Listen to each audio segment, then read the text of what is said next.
Méfie-toi des accès de fureur. Ils détruiront tes relations avec ceux que tu aimes et te feront perdre toute sensibilité à la voix de Dieu, toute objectivité et toute lucidité.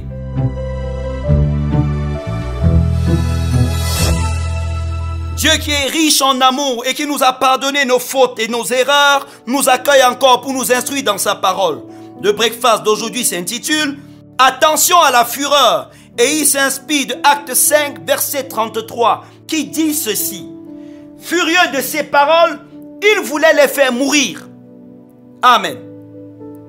Votre colère peut être très dangereuse, voire mauvaise conseillère. Voilà pourquoi vous serez sage de vous en méfier, de ne pas céder à vos accès de fureur. Le verset 33 du chapitre 5 du livre des Actes déclare qu'en entendant la défense de Pierre, les membres du Sanhédrin devinrent furieux.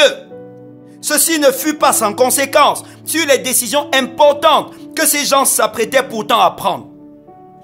De prime abord, la colère les empêcha d'écouter un message aussi important que celui de Pierre au sujet de la résurrection de Jésus. Ils étaient fâchés contre Pierre, qui pourtant leur parlait de la part de Dieu et leur annonçait un message déterminant pour leur salut. Ayant refusé de lui prêter leur attention, ils ne pouvaient ni croire ni être sauvés. Satan a utilisé la colère pour fermer le cœur de plusieurs à l'évangile et les empêcher de recevoir des messages divins. La colère est capable de vous empêcher d'écouter un message qui est pourtant vital pour vous. Faites donc attention que la colère ne détruise votre sensibilité à la voix de Dieu. Ensuite, la colère les aveugla complètement. Ils avaient en face un homme boiteux de naissance qui avait retrouvé l'usage de ses jambes. Au lieu de contempler ce que Dieu avait fait pour cet homme, la fureur les poussa à haïr ceux qui lui avaient fait du bien. Plusieurs restent aveugles à tout le bien que leurs épouses font juste à cause de la colère. Furieux à cause d'une erreur ou des erreurs qu'elles ont commises dans le passé, ils voient de travers tout ce qu'elles font.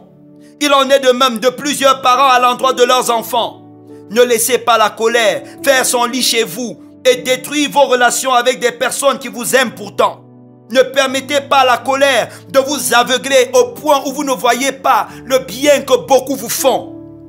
Dans le même ordre d'idées, la colère remplit les sacrificateurs du désir de faire mourir les apôtres. Beaucoup de meurtres, de violences et de guerres sont le résultat des colères non maîtrisées.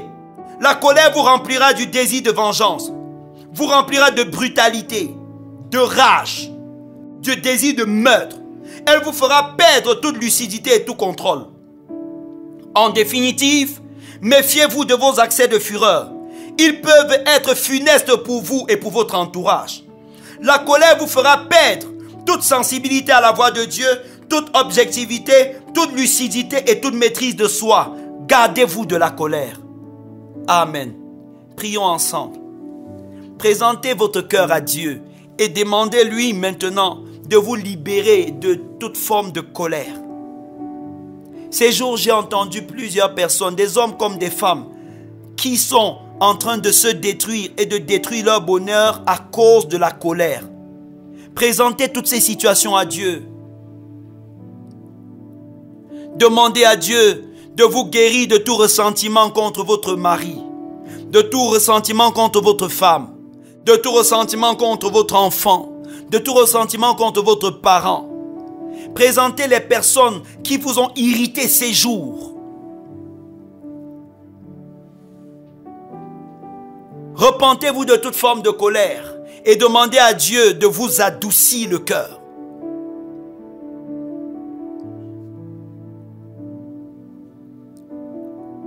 Demandez au Seigneur davantage de vous remplir l'amour à l'endroit des personnes qui vous ont irrité.